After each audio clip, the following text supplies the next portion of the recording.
clase de educación física y los métodos en la clase de educación física. Para planificar en la educación física debemos tener en cuenta un grupo de requerimientos importantísimos que se materializan en la educación física a partir de su proceso de dirección de este proceso de enseñanza-aprendizaje.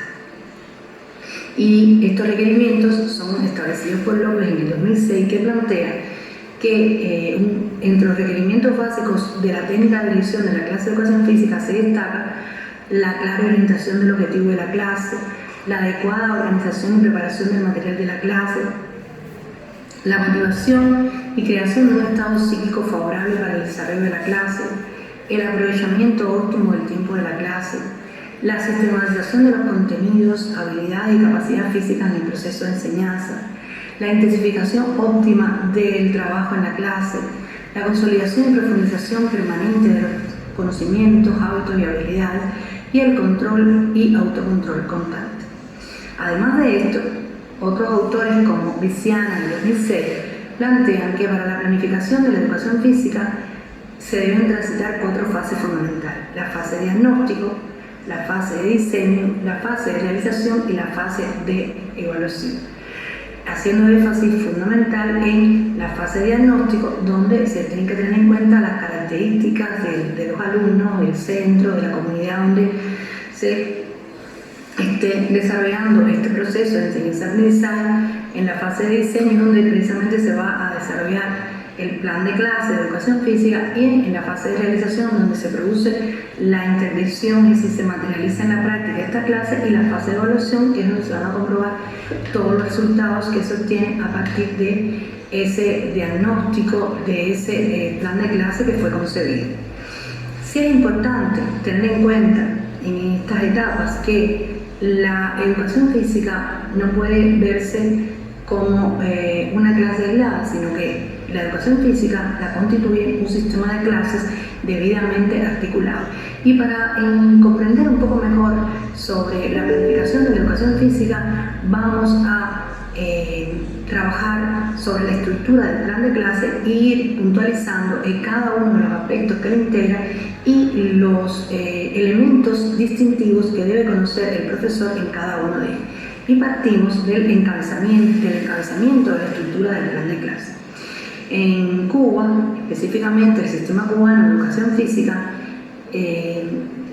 regula la educación física en los diferentes niveles de enseñanza. Se establecen programas de educación física atendiendo a las particularidades individuales de los alumnos, que se agrupan en ciclos de enseñanza: primer ciclo, segundo ciclo, secundaria básica, enseñanza preuniversitaria, politécnica y profesional, y además es obligatoria la educación física hasta el segundo año de todas las universidades de nuestro país. Igualmente se trabaja con el programa de las embarazadas, con los ciclos infantiles, con el programa Educa tu Hijo. Es decir, que la educación física es una esfera de actuación que se desarrolla en nuestro país desde edades tempranas. Y se concibe también una estructura para el plan de clase que es asumida por todos los profesores de educación física de nuestro país. Esta estructura tiene un encabezamiento donde el profesor debe ilustrar el número de clase, el grado, el grupo, las unidades que se trabajan. Las unidades devienen en los contenidos. Atendiendo al grado que corresponda, estos contenidos se organizan en periodos, en el caso del primer y segundo ciclo, en etapas si corresponden a la secundaria básica, y en semestres si corresponden al preuniversitario o a la educación superior. Además, la estructura del plan de clase en su encabezamiento incluye el día, el mes y el año donde se va a realizar la clase. Incluye también los objetivos de la clase. Los objetivos de la clase, que son un componente importantísimo dentro del proceso de enseñanza-aprendizaje. Igualmente, el plan de clase se estructura en las 3 partes que integran el plan de clase de educación física, que son la parte inicial, la parte principal y la parte final. Que estas partes se establecen una relación estrecha. Por eso es que no dividimos ninguna de las partes de la clase, porque hay una coherencia, hay una relación en cada una de ellas. Y ahora vamos a detenernos en los objetivos de la clase de educación física. Específicamente, en los objetivos de la clase de educación física se distinguen tres objetivos fundamentales: los objetivos instructivos, que van dirigidos a enseñar y aprender las determinadas habilidades motrices básicas o deportivas, el objetivo capacitivo desarrollador, que va dirigido al desarrollo de capacidades físicas, y el objetivo formativo educativo, que va dirigido a el fomento de determinados valores y convicciones. En el caso de los objetivos, para formular los objetivos de la clase de educación física, el profesor tiene que tener los requisitos para la formulación de los objetivos. Entre estos requisitos están que estos tienen que ser expresados en términos de tareas o acciones concretas, que tienen que ser comprensibles, que tiene que haber una definición clara y precisa de ellos. Hay que precisar las condiciones fundamentales para su alcance, tienen que estar expresados en función de su aprendizaje, tienen que ser viables, alcanzables, y tienen que determinar una sola intención pedagógica, y además tienen que ser evaluables. Para ello que se hace el diagnóstico, de lo que vamos a hablar más adelante. Además, el profesor de educación física tiene que tener en cuenta las funciones didácticas de los objetivos. Ellas son: función determinante, que va dirigida a determinar el contenido de la enseñanza; función orientadora, que va dirigida a orientar la actividad de los profesores y los estudiantes; y la función valorativa, que constituye un criterio de valoración de la efectividad del proceso. Sustentado en estos aspectos, también el profesor de educación física tiene que tener en cuenta los elementos que integran la estructura de los objetivos. Estos elementos están dados por la labor de la enseñanza, que en ellos precisamente están integrados los conocimientos, las habilidades y las capacidades. En el caso de la educación física, esta labor de la enseñanza se materializa a través del objetivo instructivo y las habilidades motrices básicas y deportivas, y la labor educativa, que se expresa a través de las convicciones y las actitudes y los sentimientos. Particularmente en los objetivos de la clase de educación física, estas convicciones y estas actitudes se manifiestan o se ilustran en el objetivo educativo. A continuación vamos a exponer algunos ejemplos de cómo se materializan estas funciones y estos requerimientos en el objetivo instructivo de la clase de educación física. Para desarrollar el objetivo instructivo, el profesor se debe hacer dos interrogantes: ¿qué quiero que haga y cómo quiero que lo haga? El qué quiero que haga, ¿qué me va a dar? La habilidad con la que voy a trabajar. ¿Qué habilidad voy a trabajar? Con el drible, con el tiro al aro, con el pase, con la conducción, con el interior del pie, con el voleo. Siempre y cuando la habilidad me puede asumir el papel de verbo infinitivo, la utilizo para redactar mis objetivos. Y por eso es que también yo tengo que tener en cuenta, para dar respuesta a la pregunta ¿cómo quiero que lo haga?, cuáles son las condiciones de la realización de esa habilidad, cuáles son las operaciones y cuáles son los requerimientos. Y a continuación vamos a poner un ejemplo de una habilidad. En este caso, la conducción con el interior del pie. Mi habilidad sería conducir con el interior del pie. ¿Cuál sería mi condición? A una distancia de 20 metros, mi operación en zigzag y mi requerimiento mediante ejercicios de juego. Tendríamos otra habilidad, que sería lanzar y atrapar pelotas pequeñas. Esto es un objetivo que corresponde al primer ciclo. ¿Cuáles serían las condiciones con una y dos manos? ¿Cuáles serían las operaciones desde diferentes posiciones del cuerpo? ¿Y cuáles serían los requerimientos en condiciones de juego? Y por último, tenemos una habilidad que corresponde a la unidad de actividad rítmica, que esta es una unidad que se trabaja en el primer ciclo de la educación primaria. ¿Cuál sería la habilidad? Realizar el paso skip. ¿Cuáles serían las condiciones en parejas? Y cuáles serían las operaciones mediante combinaciones, y los requerimientos sencillos y de juego. Es decir, que el objetivo queda conformado de la siguiente manera: realizar el paso skip en pareja mediante combinaciones sencillas y de juegos. Vamos ahora a pasar al objetivo capacitivo o desarrollador, en la que el profesor de educación física se tiene que hacer tres preguntas: ¿qué, cómo y para qué? El qué siempre va a ser la habilidad, que va a ser el medio para desarrollar determinadas capacidades. ¿Qué es la habilidad? El cómo son las condiciones, y el para qué va a ser la capacidad que voy a trabajar. La habilidad sería correr, que es el medio que voy a utilizar para desarrollar una determinada capacidad. Las condiciones serían tramos de 20 metros en un tiempo de 5 a 6 segundos para mejorar la rapidez de traslación. Otro objetivo sería ejecutar ejercicios activos y dinámicos para mejorar la flexibilidad. Y por último, en correspondencia con las capacidades a trabajar, sería realizar planchas y abdominales entre 30 y 40 repeticiones para mejorar la resistencia a la fuerza. ¿Cómo definimos esas repeticiones? ¿Cómo definimos esos tramos, esa distancia a recorrer y ese tiempo? Eso se define a través del diagnóstico que será abordado más adelante. El profesor tiene que tener en cuenta el diagnóstico porque ese objetivo que va a cumplir en la clase tiene que ser viable, tiene que ser factible. Y si sus estudiantes no corren 20 metros en esa distancia, él no puede declarar eso como objetivo.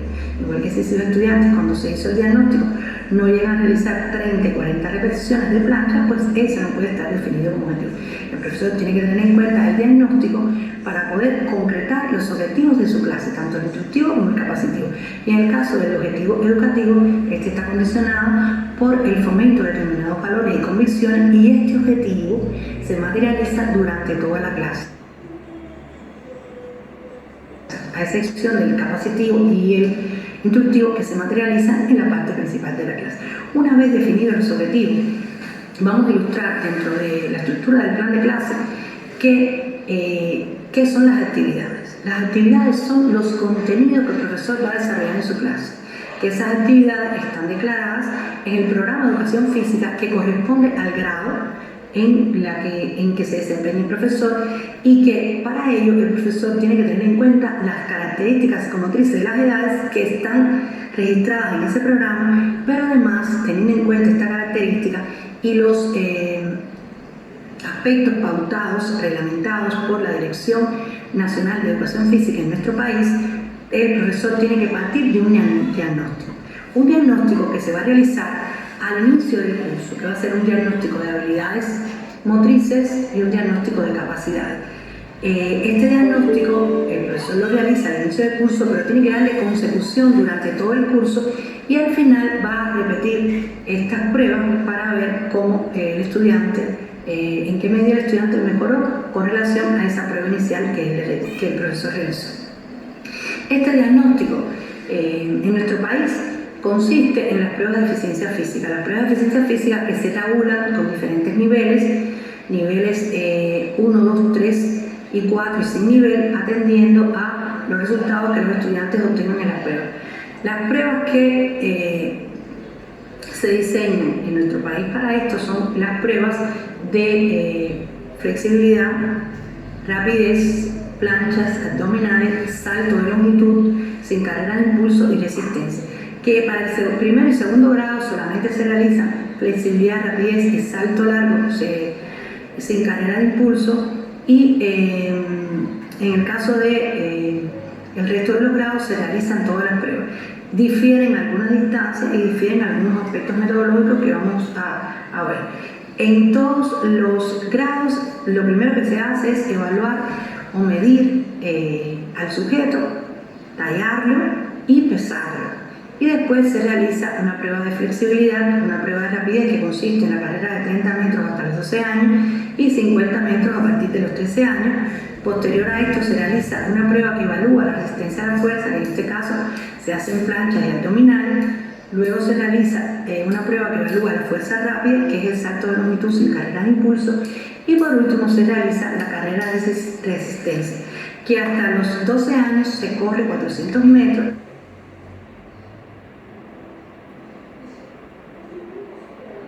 Y a partir de los 13 años ya el estudiante debe realizar una carrera de 800 metros. También el profesor debe realizar un diagnóstico de habilidades. Este diagnóstico de habilidades tiene que estar en correspondencia con las habilidades que se declaran en el programa, y sobre estas habilidades que se declaran como contenidos en las unidades del programa, el profesor tiene que realizar un diagnóstico. Por ejemplo, este diagnóstico de habilidades corresponde al sexto grado, el segundo ciclo de enseñanza en la educación primaria y específicamente en la unidad de fútbol. Como pueden observar, el profesor tiene que elaborar un test pedagógico donde puede evaluar un grupo de habilidades. En este caso es un juego de fútbol reducido con porterías pequeñas y él va a evaluar la efectividad de esas habilidades que son pase, recepción, conducción y tiro. ¿Qué pasa con por qué este juego? El fútbol es una unidad, es decir, los contenidos del fútbol como unidad de los programas de educación física se trabajan desde la unidad de juegos predeportivos que el estudiante da en cuarto grado y también la trabaja en quinto grado, y por eso ya en sexto grado es este diagnóstico. El profesor puede hacer un juego reducido con pequeñas porterías donde va a jugar un tiempo de 10 minutos. También el profesor, una vez diseñado el test, tiene que elaborar un grupo de indicadores para evaluar cada una de las habilidades que integran este test, y posterior a esto tiene que, a partir de una clave de evaluación que es sobre la base de 30, con un máximo de 30 puntos y un mínimo de 17,9, él tiene que dar una nota a los estudiantes en correspondencia con los errores que han cometido a partir del diagnóstico de habilidades que el profesor elabora. Una vez que se realiza el diagnóstico, el profesor, sobre la base de los contenidos que se declaran en el programa y sobre la base del plan temático que aparece en el programa, que es el plan temático, dentro del programa ilustra la cantidad de horas que van dedicadas a cada unidad, y sobre esa base, el profesor, sobre esa base del plan temático y el diagnóstico, el profesor tiene que organizar el proceso de enseñanza-aprendizaje, tiene que planificar sus clases. Igualmente, el profesor debe distinguir cuáles son las habilidades motrices en que mayor dificultad tienen los estudiantes, cuáles son las capacidades físicas que mayor dificultad tienen sus estudiantes, y entonces debe dedicar un mayor número de clases a estas habilidades y capacidades. Para ello tiene que tener en cuenta la metodología de la enseñanza, es decir, las indicaciones y los pasos metodológicos para la enseñanza de las habilidades. Igualmente debe tener en cuenta los tipos de clases, si es una clase de enseñanza, si es una clase de consolidación y si es una clase de evaluación. Para describir los contenidos en el plan de clase o las actividades, el profesor tiene que sustentarse en una terminología. Esta terminología es aportada por la asignatura Gimnasia Básica y no es más que un conjunto de palabras propias específicas del sistema de ejercicio físico.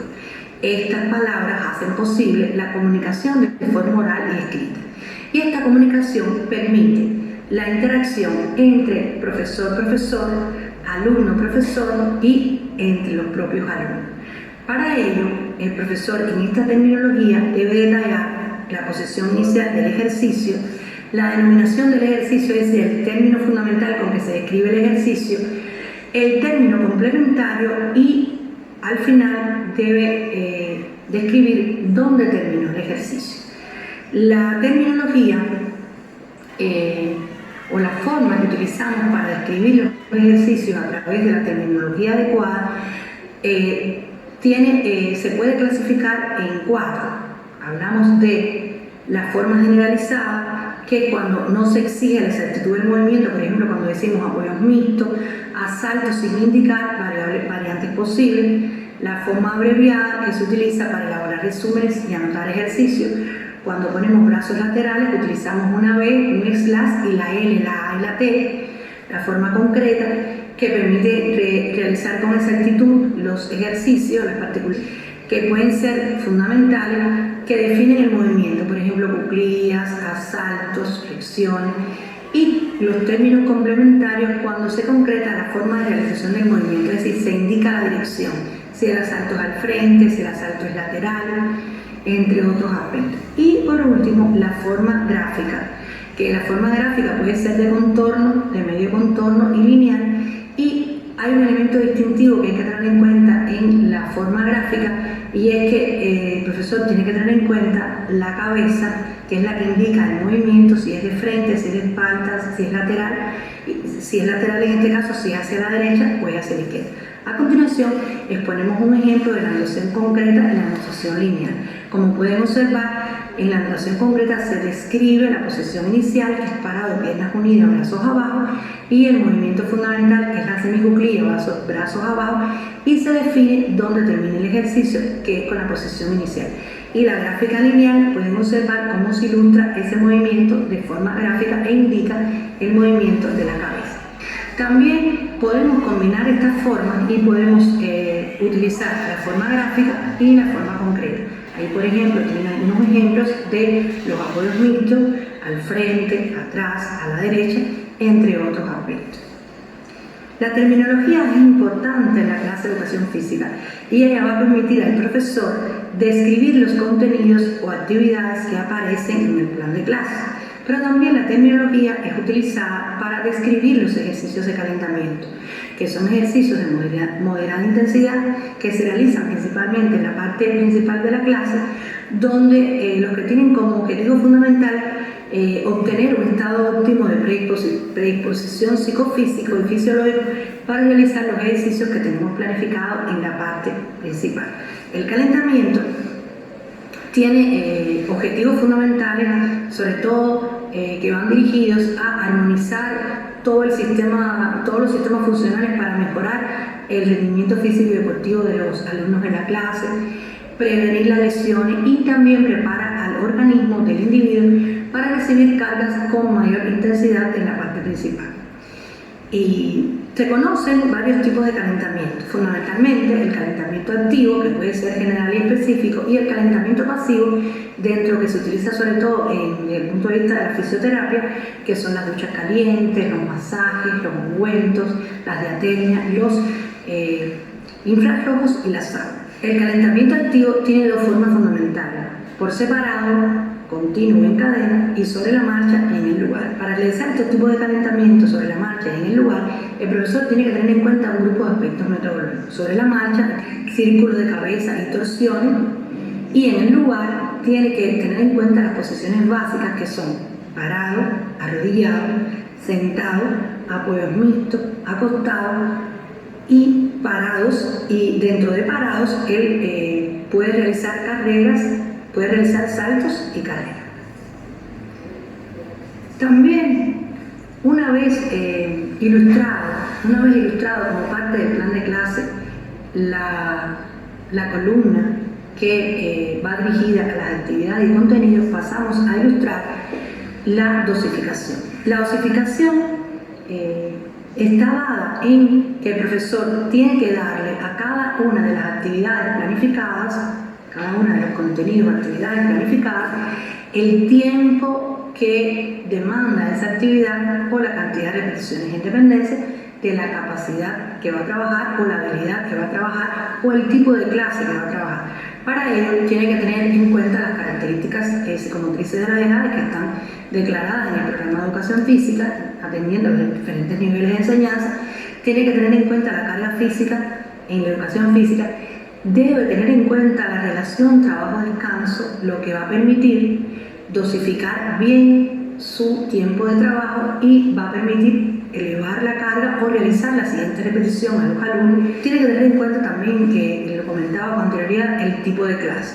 Si es una clase de enseñanza, si es una clase de consolidación o ejercitación, y si es una clase de evaluación, los contenidos van a ser completamente diferentes en función de ese tipo de clase.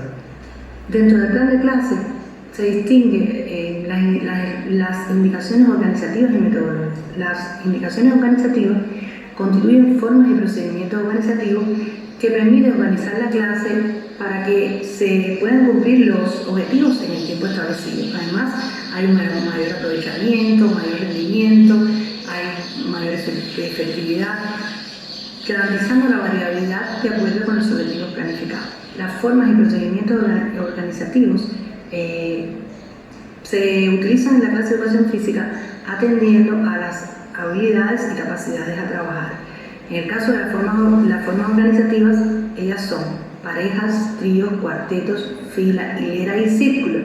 Y en el caso de los procedimientos organizativos, son individuales, que se adecuan a las particularidades concretas de cada alumno y se utilizan sobre todo en el mundo individual, y esto se utiliza más bien para el alto rendimiento. En el caso de la educación física, este procedimiento organizativo individual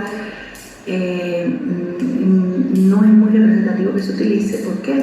Porque se trata de darle cumplimiento a la inclusión, al estilo de enseñanza inclusivo, donde todos los estudiantes participan. Por eso generalmente se consigue el trabajo en grupos y de esta forma se contribuye a aumentar el tiempo real de trabajo de la clase. Eso no significa que a lo mejor el profesor haya un estudiante que tenga un error muy puntual y eso tenga que darle una atención individual y particularizar con este estudiante. Dentro de las formas y procedimientos organizativos se destacan lo que fundamentalmente se utilizan en la educación física son frontal, onda, secciones, estaciones, recorrido y área. Y a continuación vamos a exponer lo que distingue cada uno de estos procedimientos organizativos. El frontal es el procedimiento organizativo en el cual todos los alumnos efectúan simultáneamente los mismos ejercicios. Este procedimiento se utiliza mucho con el estilo de enseñanza mando directo, que hay uniformidad, que hay sincronización y precisamente se relaciona con este procedimiento organizativo. El procedimiento organizativo onda, que se utiliza para la realización de los ejercicios de forma alternada y con desplazamiento. Es el procedimiento organizativo por excelencia que se utiliza para el trabajo de las capacidades físicas, rapidez de relación y agilidad, porque este procedimiento permite la adecuada relación trabajo-descanso que se establece en el desplazamiento que se materializa con este procedimiento organizativo. Secciones. En las secciones se crean 2 o más subgrupos y se hacen actividades similares o distintas. La diferencia que tiene este procedimiento organizativo es que aquí no se rota. Generalmente, ¿para qué se utilizan las secciones? Se utilizan, por ejemplo, cuando vamos a realizar un movimiento como el que se ilustra en la gráfica, que vamos a hacer abdominales de tronco para las niñas y abdominales de pierna para los niños. Y eso está en dependencia que en el diagnóstico que hizo el profesor puede a través de la observación que realiza en sus clases, haber observado que las niñas tenían mucho más dificultades que los varones con los abdominales de tronco y los niños tenían dificultades con los abdominales de pierna. Por eso es que establece 2 subgrupos para poder diferenciar el trabajo. Por eso es que en este procedimiento organizativo no se rota. Las estaciones. Las estaciones es una forma de organización que se utiliza fundamentalmente para el aprendizaje y excitación y perfeccionamiento de las habilidades motrices básicas y deportivas. Se realiza una rotación por cada una de las áreas para que todos los alumnos tengan la oportunidad de ejecutar todas las actividades previstas. Por ejemplo, en el gráfico ilustra que va en la primera zona donde se va a trabajar es un juego de pases, en la segunda un juego 3 contra 3, en la tercera se va a realizar un tiro al aro después de recibir un pase. Se va a hacer un complejo de habilidades que integran el pase, el tiro al aro, entre otros elementos de este deporte. El circuito, que posee la misma organización que las estaciones, pero se realiza para trabajar las capacidades físicas, es decir, para el desarrollo de las capacidades físicas. Igualmente se rota y los ejercicios que se realizan están en función, en correspondencia con la capacidad física a trabajar. El recorrido, que permite la realización de diversas y variadas actividades de forma consecutiva y con desplazamiento y contribuye al desarrollo de todas las capacidades físicas. El recorrido, como pueden observar, ilustra diferentes habilidades como es el salto, como es la carrera, y esto permite precisamente el desarrollo de casi todas las habilidades y de casi todas las capacidades, utilizando como medio diferentes habilidades motrices básicas en este caso. Además de las indicaciones organizativas en el plan de clase, el profesor debe ilustrar las indicaciones metodológicas. ¿Qué son las indicaciones metodológicas?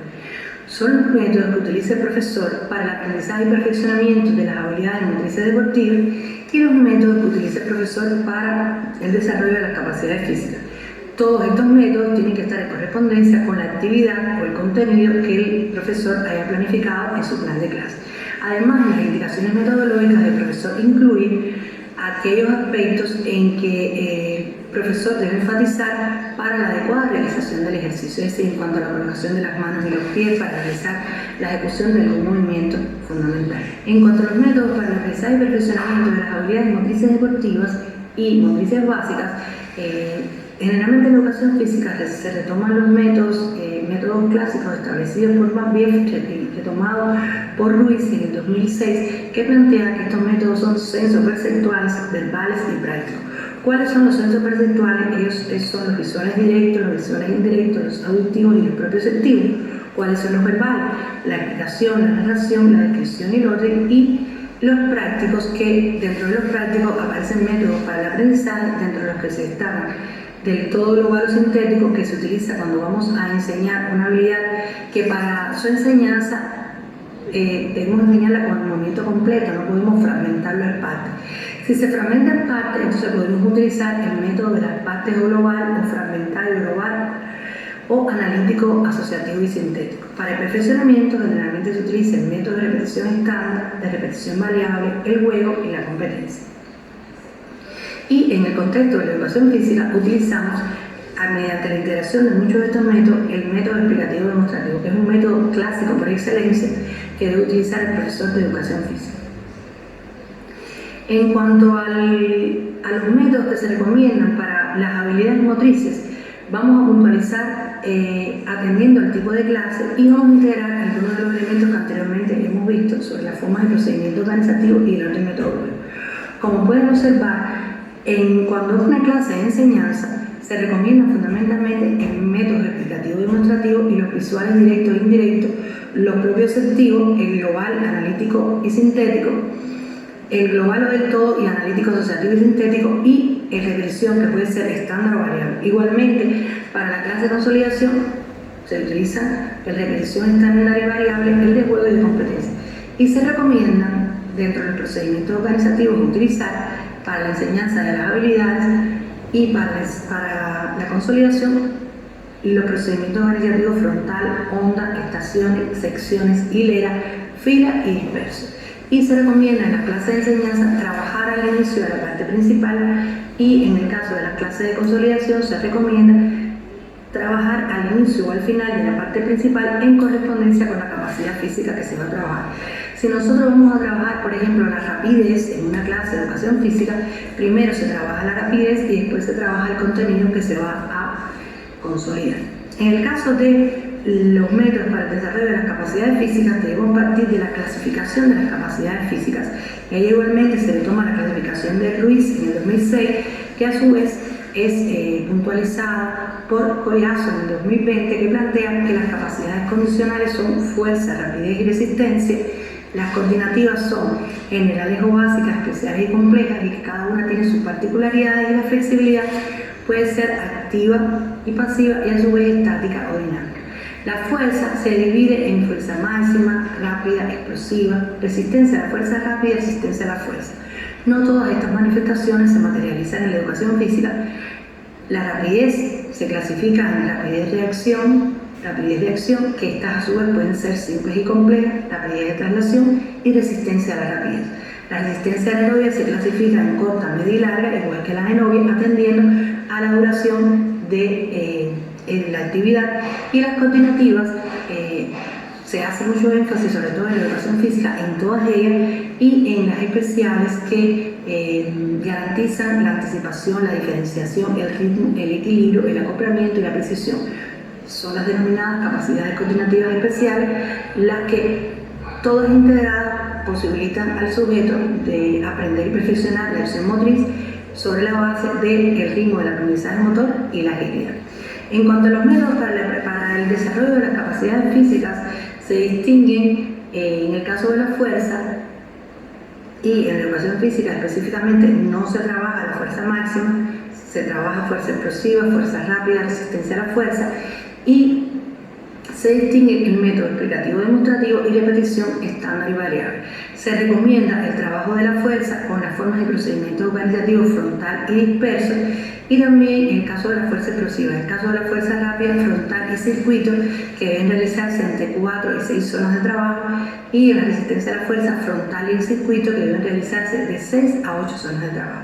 En el caso de la fuerza explosiva y la fuerza rápida, se recomienda que se trabaje al inicio de la parte principal y la resistencia a la fuerza al final de la parte principal. En el caso de la rapidez, esta puede ser rapidez de reacción y rapidez de traslación. La de reacción y acción pueden ser simple y compleja, y para el trabajo de ellas, para el trabajo de estas tres manifestaciones de la rapidez, se recomienda el método explicativo demostrativo y repetición estándar y variable, además del método de juego. En el caso de la rapidez de reacción, se recomienda el procedimiento organizativo frontal y disperso, rapidez de acción, disperso, y fundamentalmente se recomienda trabajar en fila, en hilera, frontal y en onda, e igualmente en la rapidez de traslación. Y el orden metodológico para trabajar esta capacidad física en la clase de educación física, se recomienda que sea al inicio de la parte principal. En cuanto a la resistencia, en el caso de la resistencia se divide en corta, media y larga, atendiendo al tiempo de duración, y los métodos que se recomiendan en el caso de la resistencia anaerobia es el método explicativo demostrativo y los discontinuos interválicos. En el caso de la resistencia aerobia, el método explicativo demostrativo y los variables e invariables y discontinuos. En el caso de la resistencia anaerobia se recomienda al inicio de la parte principal, y en el caso de la resistencia aerobia se recomienda al final de la parte principal. En el caso de las capacidades coordinativas, en todas las manifestaciones de esta capacidad se recomienda trabajar